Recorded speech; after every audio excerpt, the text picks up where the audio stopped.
परंतु हो कुछ नहीं, उसको बोलते हैं विकल्प। माने कई चीजें ऐसी हमारे दिमाग में बैठ जाती हैं जो होती नहीं है, केवल कहने सुनने में आती हैं। अब विकल्प देखो,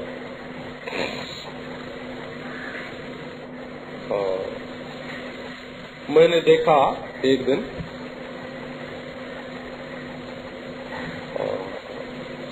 दूर से मालूम पड़ा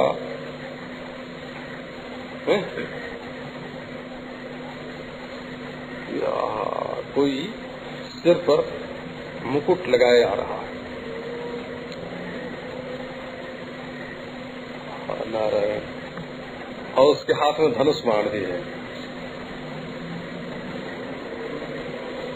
तो फिर देखा है गले में माला भी पहने हुए हैं। अच्छा, फिर उससे पूछा तुम्हारा नाम क्या है? तो बोला कि बंध्यापुत्र। तो वो धनुष काहे का था? खरगोश के सींग का, सशस्त्रंग धनुष धरा। वो मुकुट काहे का था? वो माला काहे के थी? आकाश के पुष्प की। तो देखो, बच्चा कोई सुनेगा जब इस कहानी को, धात्री कथा जब सुनेगा, तो वो सुन के उसके मन में एक कल्पना होती जाएगी कि सचमुच एक आदमी होगा, उसने फूल की माला पहनी होगी, मुकुट लगाया होगा, धनुष बाण लिए हुए होगा, है? वो सुनेगा तो उसको मालूम पड़ेगा कि नहीं, परंतु ये सब कुछ तो है ही नहीं, ये तो उसके मन में सिर्फ कल्पना ही होती जाएगी। तो आपको ये मालूम होना चाहिए कि अनेक ऐसे विषय हैं जो है नहीं, और उनके बारे में हमने सुन करके उनकी ऐसी कल्पना कर रखी है, और वो हमारे दिमाग में ऐसी जम गई हैं, ऐसी जकड़ गई हैं कि वो हमको बहुत तकलीफ देते हैं।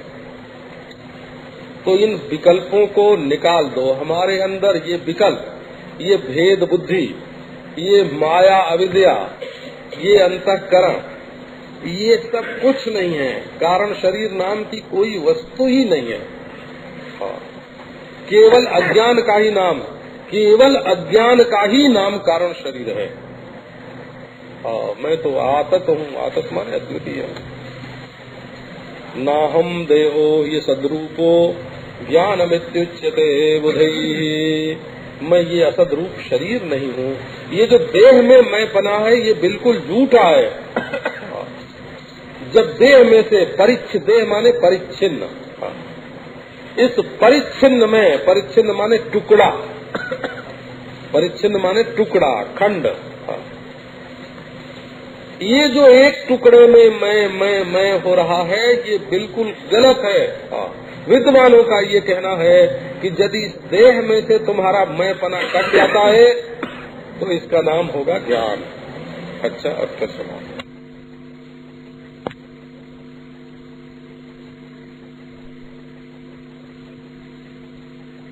तो हम अच्युतः नाहम देहो ये सद्रूपो ज्ञानमित्युच्यते बुधैः। निर्मलो निश्चलोऽनन्तः शुद्धोऽहमजरो मरः। नाहं देहो ये सद्रूपो ज्ञानमित्युच्यते बुधैः। ओम।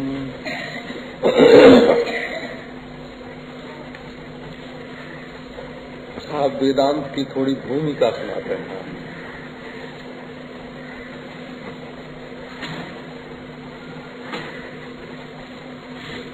संसार में कोई भी प्राणी हो, चाहे ब्रह्मा और चाहे कीड़ा, दुख कोई नहीं चाहता। ये दुख के प्रति जो अरुचि है ये स्वाभाविक है, स्वारसिक है। ये आधेय नहीं है। माने गुरु के उपदेश से या शास्त्र के उपदेश से हमारे अंतःकरण में घुसेड़ी नहीं गई है। ये दुख की निवृत्ति की जो इच्छा है वो आहित संस्कार से नहीं है, माने डाले हुए संस्कार से नहीं है, अध्याहार्य नहीं है। ये अंतःकरण में दुख से बचने की इच्छा स्वाभाविक है। क्योंकि हम देखते हैं खटमल को, चींटी को, जुए को जब हम दबाना चाहते हैं तो वो भागते हैं। अब उनको किसने शास्त्र पढ़ाया है कि कोई तुम्हारे ऊपर उंगली रखने लगे तो भागना? अच्छा, एक बात, दुख से बचने का प्रयत्न भी यथाशक्ति और यथामति सब करते हैं। तो दुख से छूटने के लिए जो प्रयत्न है वो भी हमारे जीवन में स्वाभाविक है। इच्छा भी स्वाभाविक है, प्रयत्न भी स्वाभाविक है। अब ये बात देखने में आती है कि देह होगा तो दुख तो होगा। ऐसा कोई नहीं हो सकता कि देहधारी होवे और उसको दुख न हो। ब्रह्मा को भी दुख होता है, विष्णु को भी दुख होता है, शिव को भी दुख होता है।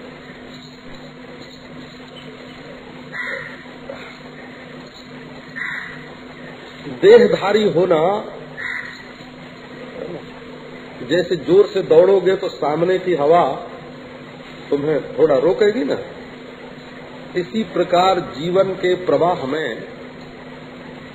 दैहिक प्रवाह में दुख की उपस्थिति आवश्यक है।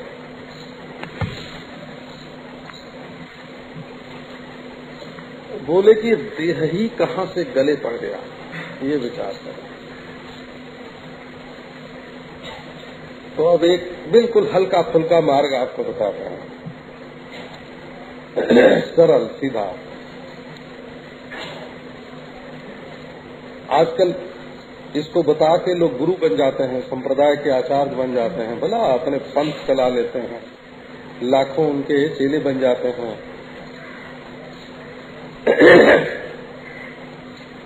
लेकिन वेदांत की दृष्टि से ये एक बहुत जरा सी बात है। वो क्या है कि ये देह में जो मैं और मेरा है ना, इदंग्रह और माने ममग्रह और अहंग्रह, ये पापक ग्रह जो है ग्रह, ये शरीर मैं हूँ और ये शरीर मेरा है। ये जो भ्रम है, माने अहंता ममता, और अहंता ममता का कारण भ्रम, माने देह को मैं मानना। वैसे तो देखो, जो दुख बीत गया अब उससे छूटने का तो कोई सवाल नहीं है, और जो दुख भोग रहे हैं, है ना, वो तो थोड़ी देर में अपने आप ही छूट जाएगा, क्योंकि आया है तो जाएगा। जो दुख बीत गया अब उससे छूटने का तो सवाल ही नहीं है। उसकी तो हम झूठ मूठ याद करते हैं और अपने को दुखी मानते हैं, याद कर करके दुखी मानते हैं। जैसे कोई अपना शरीर धो ले, मैल छूट के धरती पर गिर जाए और उसके बाद फिर उसको अपने शरीर पर लपेटे, ऐसे जो दुख बीत गया वो तो बीत गया, वो तो भूतकाल के साथ चला गया। अब उसका क्या सवाल है कि उससे छूटने के लिए कोशिश करें, और जो हो रहा है वो छूट जाएगा। तो बोले भाई जो आने वाला है सो, तो जिस कारण से वो दुख आ रहा है अगर वो कारण छोड़ दिया जाए,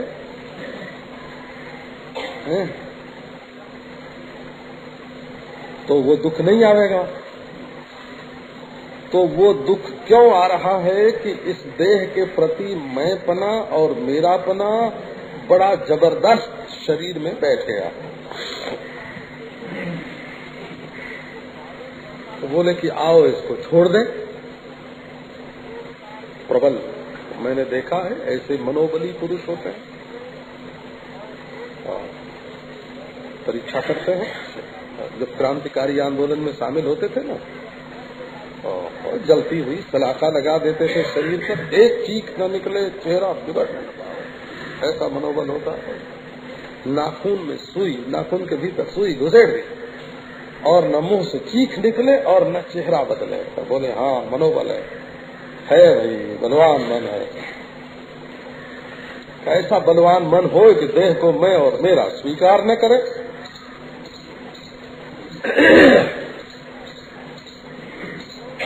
भले बोलो कि मैं असंग हूँ, मैं उदासीन हूँ, मैं साक्षी हूँ, देह न मैं है न मेरा है, मैं इसके साथ मेरा कोई संबंध नहीं, मैं तो बिल्कुल शांति में, विश्राम में, अपने स्वरूप में बैठा हुआ।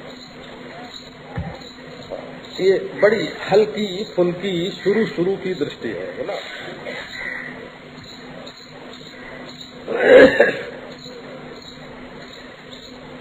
बोले कि असल ये बताओ कि देह में मैं मेरा अहम मम हुआ क्यों है? बोले देह है इसलिए हुआ। अरे भाई घर में सोना रखा हो तो सोना देखते देखते आहा हम इतने बड़े सोने के मालिक हैं, इतने बड़े मकान के मालिक हैं, देखते देखते हो ही जाता है। तो बोले सोना कहाँ से आया? बोले हमने कमाई की थी। ऐसा बोलते हैं कि नहीं? तो बोले कि जब ये देह मालूम पड़ता है, प्रतीत होता है, तो इसमें मैं मेरा हो ही जाता है। तो आओ इस दिशा में भी पता लगावें कि ये देह कहाँ से आया। तो देह जो है ये धर्माधर्म का फल है। अब एक दूसरी दिशा देखो। हाँ, सबका देह एक तरीका नहीं होता, सबका देह एक तरीका नहीं होता। तो देह जो है ये हमारे भारतीय सब दर्शन, चारवाक को छोड़कर, जैन भी यही कहते हैं कि ये कर्म का फल है, बौद्ध भी यही कहते हैं ये कर्म का फल है, सिख भी यही कहते हैं ये कर्म का फल है। न्याय, वैशेषिक, सांख्य, योग, पूर्व मीमांसा, उत्तर मीमांसा, शैव, वैष्णव, शाक्त, गाणपत्य, सौर,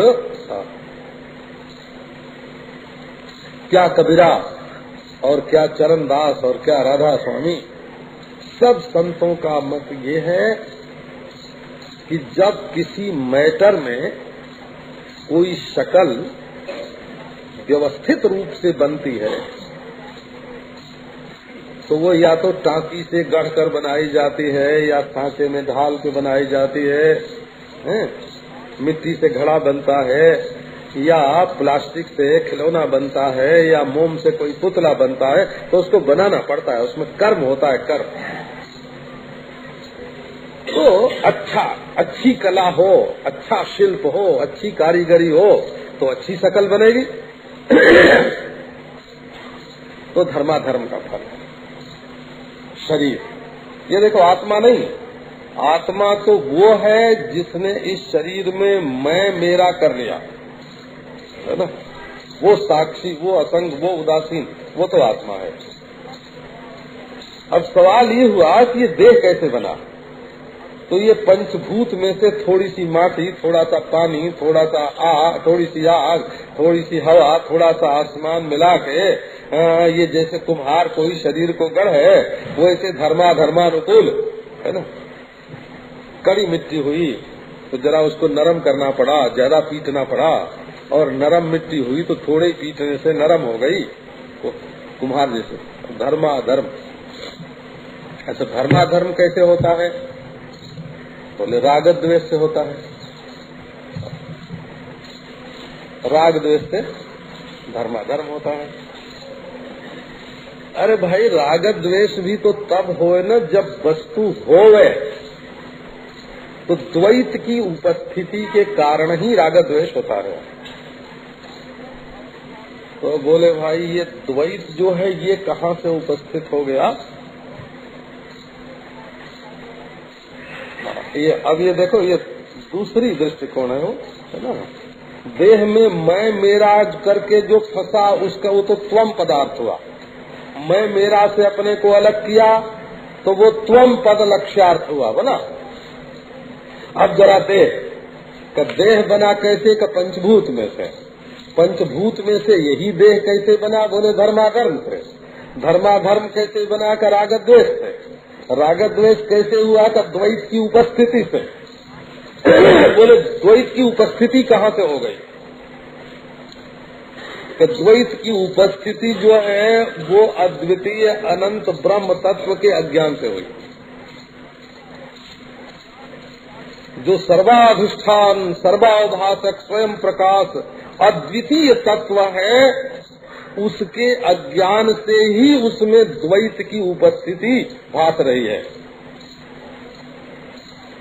तो इसका मतलब हुआ कि इधर अपने को न जानकर देह के साथ मैं मेरा कर लेना, और उधर ब्रह्म को न जान करके देह बनाने वाला जो मैटर है ना, उसको सच्चा मान करके द्वैत की उपस्थिति, उसमें शोभन अशोभन बुद्धि, शोभन अशोभन बुद्धि से राग द्वेष है, और राग द्वेष से धर्माधर्म, धर्माधर्म से मैटर में ये शरीर गढ़ा गया। उधर ब्रह्म तत्व के अज्ञान से प्रपंच बन गया, और उसके एक हिस्से में मैं कर लेने से हम बद्ध हो गए।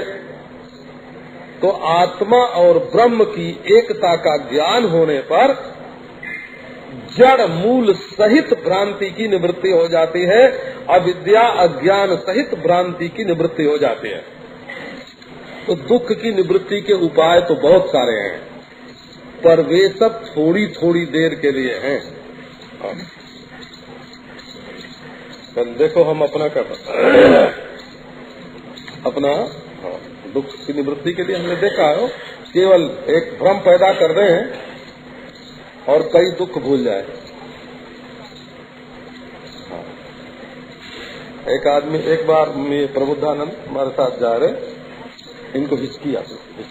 हिचकी तो आप जानते होंगे, हिचकी भी एक रोग होता है। अब वो मिटे नहीं, घंटों हो गया। दिल्ली जा रहे मोटर में, हमने कहा चलो उखला बांध देखता हूँ, रास्ते में पड़ता है, बड़ा बढ़िया है जमुना जी का।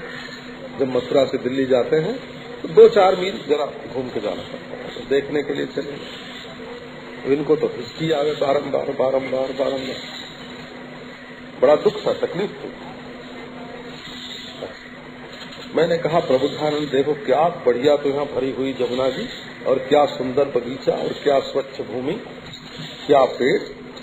अब तो तुम यहीं रहो, मांग के खाना है, और मैं दिल्ली जाता हूँ मोटर में से। तो ये तो शुरू के आए हुए थे। उन्होंने हमारी बात में कोई शंका नहीं की, संशय नहीं किया, ठीक बात बन गई। तो अब तो हमारे वियोग का दुख आ गया। जब हमारे वियोग का दुख आया तो हिचकी आ रही है, ये बात भूल गई, मन उधर से हट गया हो। 10 मिनट हो गया, 15, मैंने ध्यान दिया कि हिचकी आती है कि नहीं आती है, हमको तो मालूम था। 10-15 मिनट जब हिचकी नहीं आई, तब मैंने इनसे पूछा कि तुम्हारी हिचकी कहाँ है? बोले हिचकी तो गायब हो गई। तो ये तो दुख निवृत्ति का सरल उपाय है बोला। जो लोग लेके फावड़ा खेत में काम करते हैं, उनके मन में काम की वृत्ति ज्यादा नहीं आती है।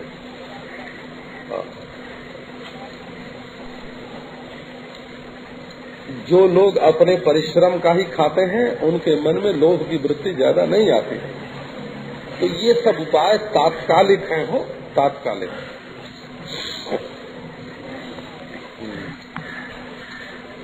एक सेठ उड़िया बाबा जी महाराज के पास गए, यहीं से बम्बई के, अभी जिंदा हैं, ईश्वर के पास। उस समय छोटे थे, अब बड़े हैं। छोटे थे जब गए थे, बड़े थे जब जाना बंद कर दिया। तो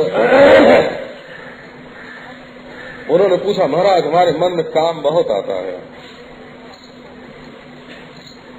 बोले कि मन ही मन खाल उतार के अलग कर दे, स्त्री की खाल और पुरुष की खाल, है ना, और रहने दे केवल पीठ, छलछलाता हुआ खून और हड्डी। देखो रति वृत्ति जो है ना, हाँ, रति वृत्ति विभत्स भाव के अंदर नहीं रह सकती।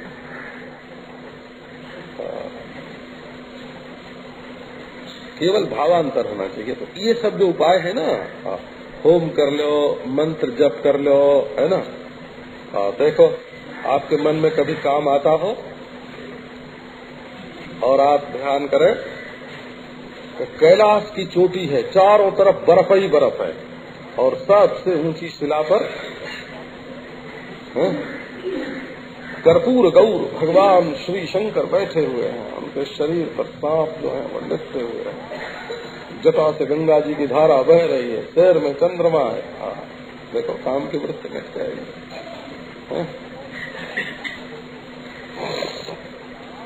परंतु ये सब उपाय तात्कालिक हैं। तात्कालिक माने थोड़ी देर के लिए, थोड़े समय के लिए।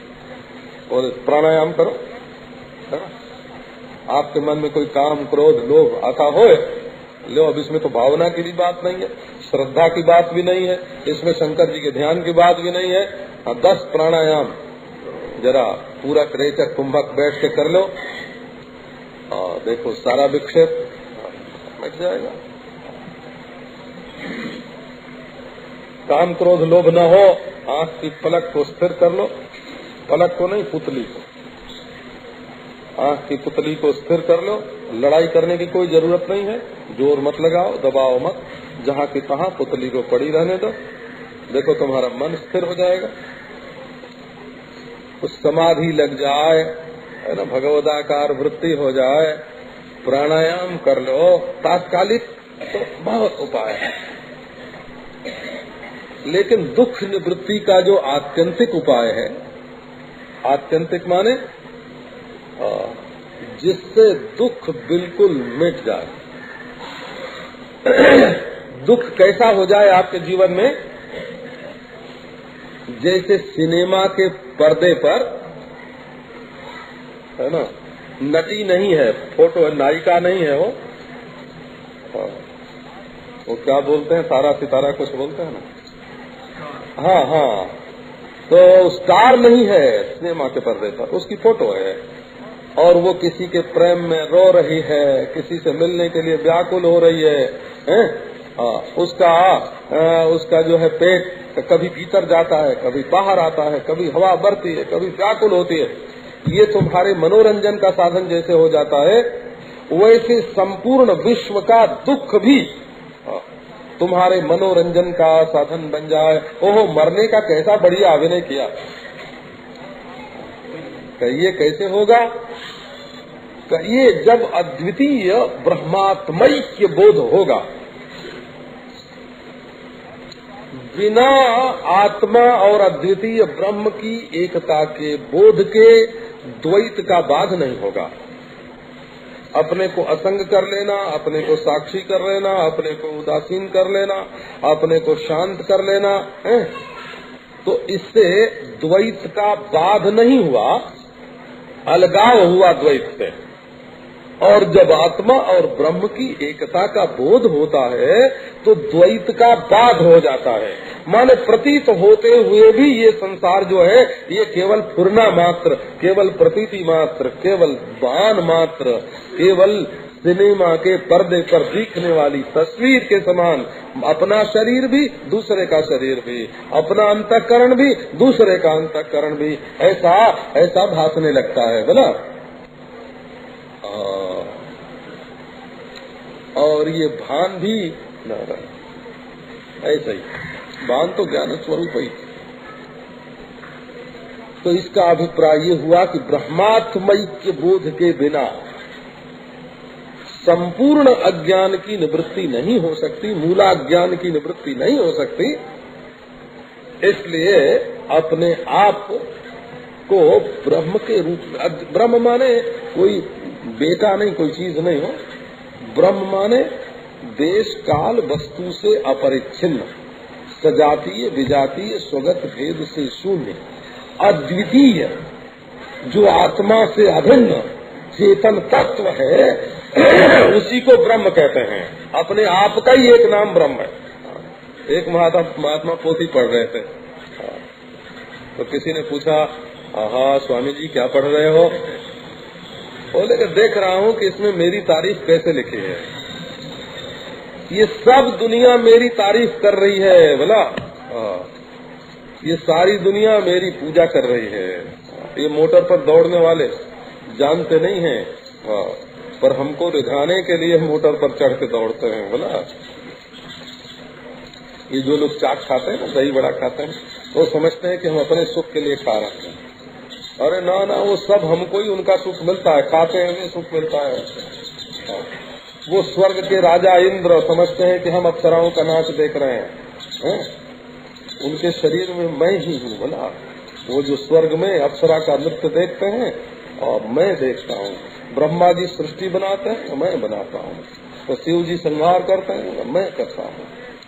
क्योंकि वो ब्रह्मा, वो विष्णु, वो रुद्र, वो इंद्र, वो चंद्र, वो एक ब्रह्मांड और वो कोटि कोटि ब्रह्मांड, सब का सब हमारे स्वरूप में अध्यस्त है, बिना हुए बात ना।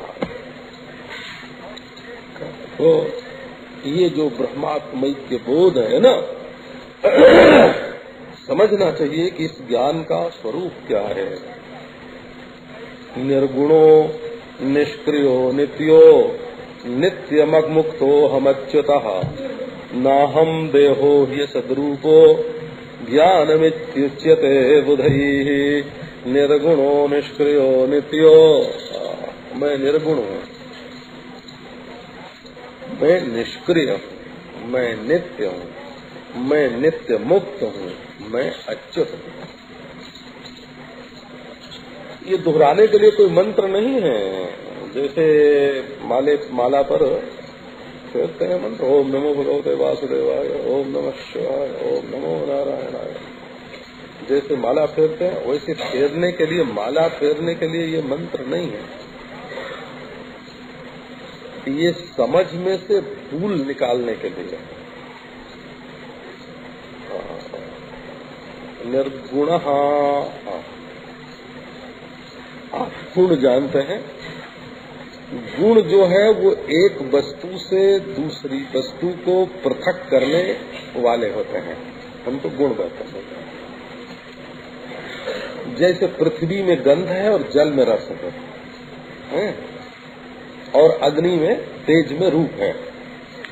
तो रूप गुण है, रस गुण है, गंध गुण है, और इन गुणों के कारण पृथ्वी, जल और अग्नि ये अलग अलग हो जाते हैं। ये तो जैसे किसी को बताना हो वो गोरा आदमी है और वो काला आदमी, तो गोरापना भी गुण है और कालापना भी गुण है। वो एक मनुष्य को, है ना, मनुष्यों को परस्पर अलग बताने के लिए कि गोरे का नाम मोहन है और काले का नाम सोहन है, नाटे का नाम यज्ञदत्त है और लंबे का नाम पुष्यमित्र है। वो लंबाई और है ना, नाटापन जो है वो गुण है ना। तो गुण के कारण वस्तुएं अलग अलग दिखाई पड़ती हैं। गंधवती पृथ्वी, रसवत्य आपहा।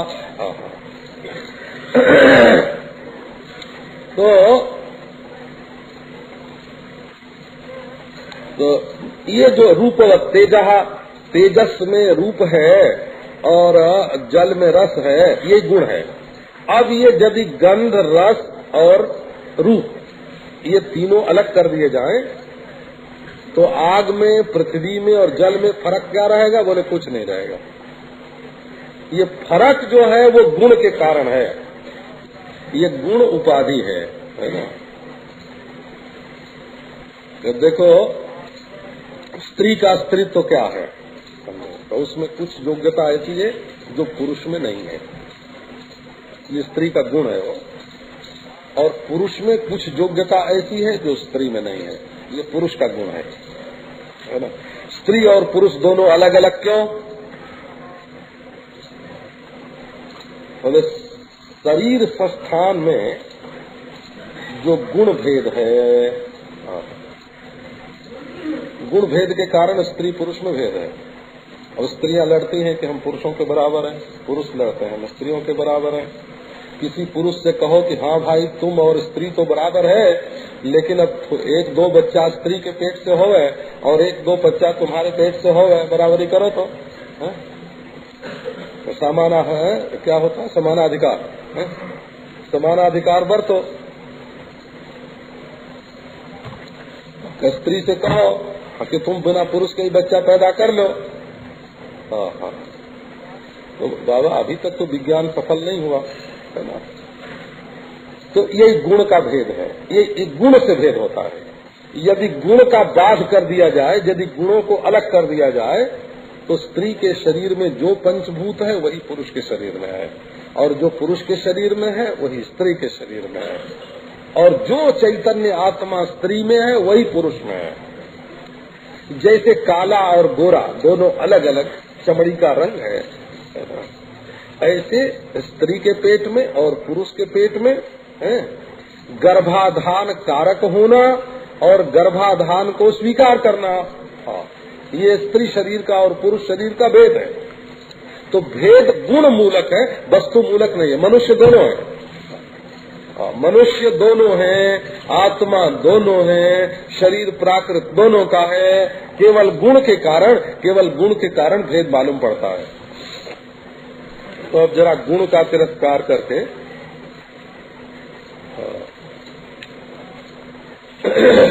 देखो, शास्त्र में वर्णन आता है कि एक जल ऐसा है जिसके पीने से शरीर के स्वास्थ्य की वृद्धि होती है, और एक जल ऐसा है जिसको पीने से शरीर में कोढ़ होता है। आयुर्वेद के ग्रंथों में इसका वर्णन है, नाम ले लेकर के वर्णन है, नदियों के नाम लेकर के वर्णन है। तो अमुक नदी का जल पीने से ज्यादा पिया जाए तो शरीर में कोढ़ होने लगता है, और अमुक नदी का जल पिया जाए तो शरीर में जो रोग के कीटाणु हैं वो कम हो जाते हैं। आयुर्वेद के ग्रंथों में ऐसा वर्णन है। तो ये जल का दोनों गुण हुआ बोला, वो जिस धरती पर से बहता है, जिन औषधियों को लेता है, जिस पहाड़ में से निकलता है ना, उसके सानिध्य से उपाधि के कारण जल में ये गुण दोष आ गए। और जलत्व में जो जल है वो दोनों में एक है। तो देखो, आप वही जल हो, आप जल हो, न कोड़ करने वाले जल हो, न कीड़ा मारने वाले जल हो। तो आप केवल अमृत हो, केवल जल हो। इसी को निर्गुण बोलते हैं। हाँ, निर्गुण। एक माटी ऐसी होती है जो शरीर में लग जाए, है ना। मिट्टी में दोष आया है विषारी पैदा करने का, और एक मिट्टी में गुण आया है विषारी दूर करने का, परंतु मिट्टी मिट्टी होती है। तो निर्गुण का अर्थ है आप गुण दोष पर दृष्टि मत रखो, तत्व एक है, तत्व एक है। एक सत्व गुण है, एक रजो गुण है, एक तमो गुण है। एक सद्गुण है, एक दुर्गुण है। एक सद्गुण है, एक दुर्गुण है। तो तुम सद्गुण और दुर्गुण दोनों से न्यारे हो। तुम सत्व राज तम तीनों से न्यारे हो, ऐसे समझो। सीताराम, ये हड्डी मांस चाम का जो शरीर है ना, ये तमोगुण है, क्योंकि इसको तो ज्ञान नहीं है। ये तो मुर्दा तो रहता है पर ज्ञान कुछ नहीं होता। ये देह तमोगुण है। निर्गुण माने तुम निशरीर हो। अब इसमें जो क्रिया होती है वो क्या है? बोले रजोगुण है। तो वो भी नहीं है तुम्हारा। अच्छा, शांति होती है, समाधि लगती है, कब वो सत्वगुण है। बोले देखो, इस शरीर में समाधि लगे तो भी तुम समाधिस्थ नहीं हो। इस शरीर में विक्षेप हो, क्रिया हो, तो भी तुम क्रियावान नहीं है। और इस शरीर में सुसुप्ति आवे, बिल्कुल जड़वत ये शरीर हो, तो तुम नहीं हो। निर्गुण, ये तो सब शरीर के गुण हैं, वृत्तियां होती हैं, तमोगुणी, रजोगुणी। जब मोह में, आलस्य में पड़े हुए हैं तब तमोगुणी वृत्ति है। जब कर्म का खूब संकल्प आ रहा है तब रजोगुणी वृत्ति है। जब शांति का संकल्प है तब सत्वगुणी वृत्ति है। तो तुम ये नहीं हो, तुम इनसे बिल्कुल न्यारे हो। एक आदमी को तकलीफ में देखा, दया आ गई, सत्वगुणी वृत्ति आई। फिर अभिमान हुआ, सेवा की, थोड़ी उसकी दवा की, दारू की, कुछ दिया, बोले आहा मैं श्रेष्ठ हूँ, कितना बड़ा। रजोगुणी वृत्ति आ गई। फिर अरे राम राम, है तो बड़ा गंदा है, फूंक दिया, घृणा है, तमोगुणी वृत्ति आ गई। तो ये जो सत्वगुणी, रजोगुणी, तमोगुणी जो वृत्तियां हैं, ये आती जाती रहती हैं और तुम निर्गुण हो।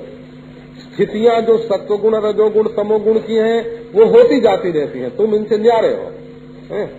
कर्म जो है सत्वगुणी, रजोगुणी, तमोगुणी, वो होते जाते रहते हैं और तुम इनसे न्यारे हो। और ये सारी सृष्टि त्रिगुण से बनी हुई जो है, ये कभी बनती है, कभी रहती है, कभी बिगड़ती है। और ये आत्मा रूप जो अधिष्ठान है, ब्रह्म है। एक महात्मा थे, बोलते थे मेरे रोम रोम से, है ना, मेरे रोम रोम से कोटि कोटि ब्रह्मांड, कोटि कोटि ब्रह्मा विष्णु महेश पैदा होते हैं और लीन होते हैं। मैं अनंत हूँ और कोटि कोटि ब्रह्मांड मुझ में कल्पित हैं। निर्गुण निष्क्रियो सित्वाम, निर्गुणो निष्क्रियो नित्यो। निष्क्रिय माने क्रिया नहीं है, माने जिसके कारण ये क्रिया मैंने की, और दुखी हो जाते हो या सुखी हो जाते हो, बड़ा भारी अभिमान होता है, क्या पूछना है।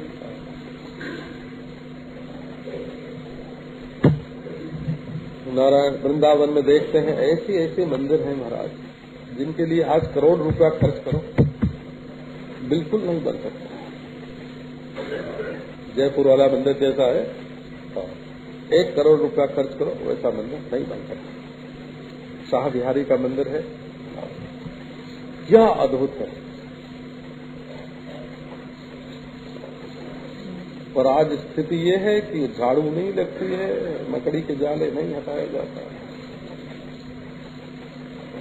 भोग नहीं लगता है, बताओ। तो ये सृष्टि, जिस क्रिया के कारण पहले बड़ा भारी अभिमान हुआ होगा कि मैंने इतना बड़ा मंदिर बनवाया, आज अगर वो आदमी कहीं से आ जाए और देखे तो यही सोचेगा कि मैंने बनवा के गलती की, अगर न बनवाता तो बहुत अच्छा होता। ऐसे ही सोचेगा वो कि अगर मैं न बनवाता तो बहुत अच्छा होता, मैंने गलती की बनवा के। जब बनवाया तब अभिमान होगा भला, और अब देखेगा तो गिलानी होगी, गिलानी होगी।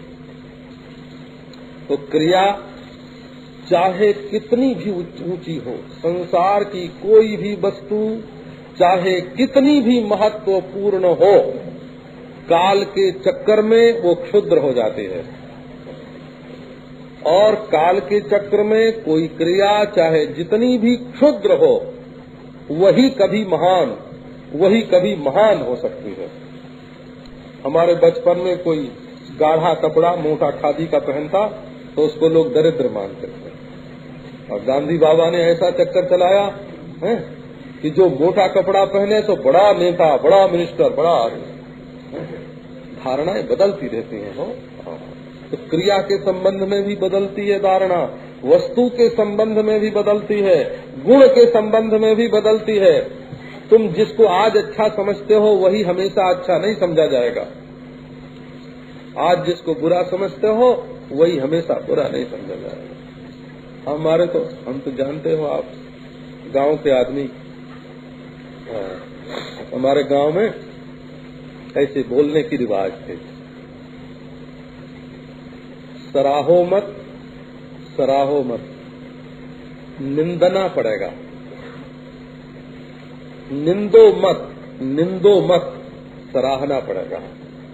ये कहावत गाँव की हमारे कहावत है।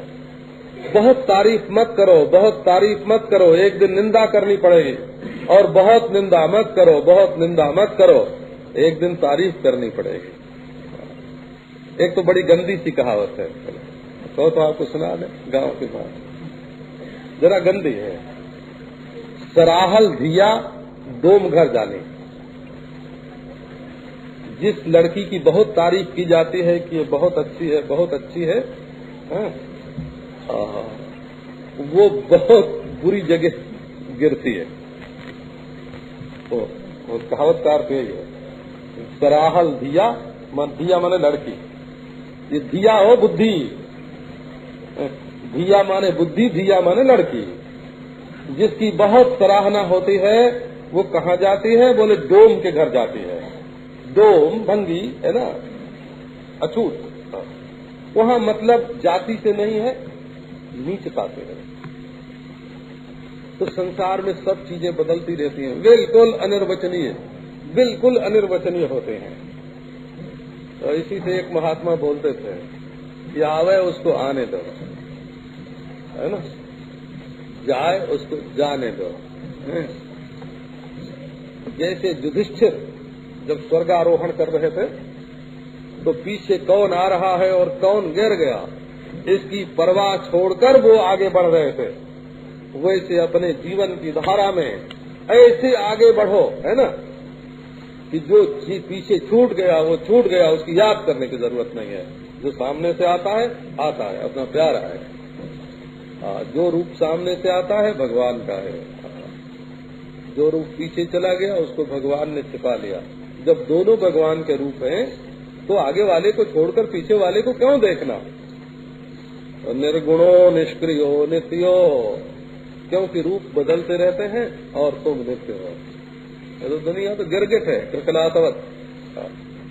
जैसे गिरगिट अपना रूप एक है ना, सरीसृप सरकने वाला एक जानवर होता है, 4 पांव होते हैं उसके, पूंछ होती है। मुसलमान लोग उससे दुश्मनी रखते हैं, ऐसा जानवर है। वो जहाँ देखते हैं प्राय मारते हैं उसका ये है कि वो जैसे रंग के पेड़ पर रहता है ना, उसी रंग में दिखाई पड़ने लगता है। और वो जरा सिर हिलाता है बारंबार, सिर हिलाता है। तो वो शिवाजी ने किसी मुसलमान का पता उसी के सिर हिलाने से पा लिया था, तो वो बहुत नाराज रहते हैं। मारते हैं। निर्मलो निश्चलो निर्गुणो निष्क्रियो नित्यः। ये दुनिया बदलती है, तुम बदलते नहीं। अच्छा, तो ये कहो कि हम नित्य हैं, तो बद्ध कैसे होगा? तो देखो, ईमानदारी की बात है। अगर तुम अपने को बद्ध मानोगे तो 1000 कोशिश करो, छूटने का कोई तरीका नहीं। अपने को बद्ध मान करके और कोशिश करते जाओ। मानी मानी बंधन महाए, है ना, मानी मानी बंधन महाए, अपन को आप नहीं बिसरो। मानी मानी बंधन में आए, मान करके बंधन में आ गए हो। जिस समय तुम मानते रहते हो कि मैं बंधन में हूँ, उस समय भी तुम मुक्त ही हो। एक मान्यता ही है, हो तो खुले मैदान में खड़े, लेकिन मान रहे हो कि मैं कहीं जेल में हूँ। एक आदमी अपने घर में था, हो कोई नशा पी लिया उसने, तो घर में था, खाट पर सोया हुआ था अपने कमरे में, और वो रोए चिल्लाए। लोगों ने पूछा क्या बात है भाई, आखिर तुमको क्या तकलीफ है?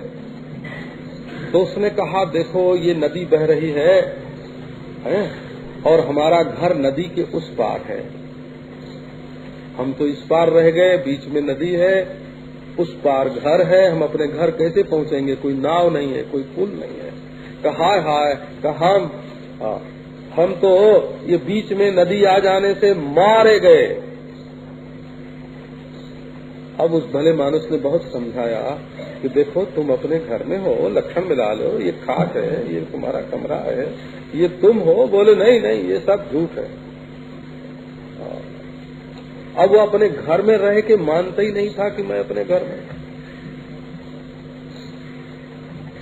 तो अब बताओ कौन सा उससे जप करवावे, कौन सा ध्यान करवावे, कौन सा योगाभ्यास करवावे, कौन सा साधन करवावे कि वो अपने घर में पहुंच जाए।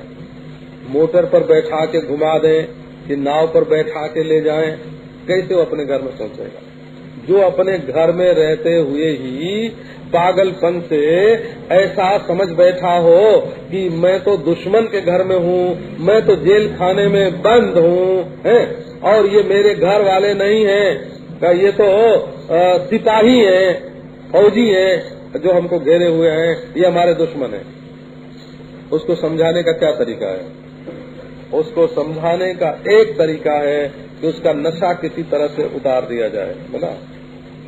नशा उतारने के सिवाय उसको अपने घर पहुंचने के लिए न मोटर की जरूरत है, न देवता की पूजा करने की जरूरत है, न योगाभ्यास करने की जरूरत है, न समाधि लगाने की जरूरत है, न अंतर्मुख होने की जरूरत है। जो भूल उसके दिमाग में नशे के कारण जो भूल उसके दिमाग में भर गई है, केवल वो दूर करने की जरूरत है। नित्य मुक्तो हम अच्युतः, मैं नित्य मुक्त हूँ, अर्थात बंधन जिस समय मैं समझता हूँ कि स्त्री से बंधा हूँ, पुत्र से बंधा हूँ, धन से बंधा हूँ, मकान से बंधा हूँ, भाई बंधु से बंधा हूँ, जात से बंधा हूँ, पात से बंधा हूँ, संप्रदाय से बंधा हूँ, है ना।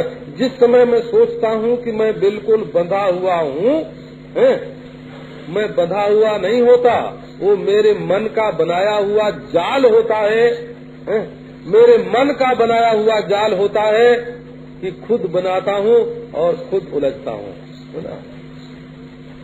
उसमें कुछ यथार्थता, कुछ यथार्थता नहीं है। नित्य मुक्तः अभिप्रसन्न।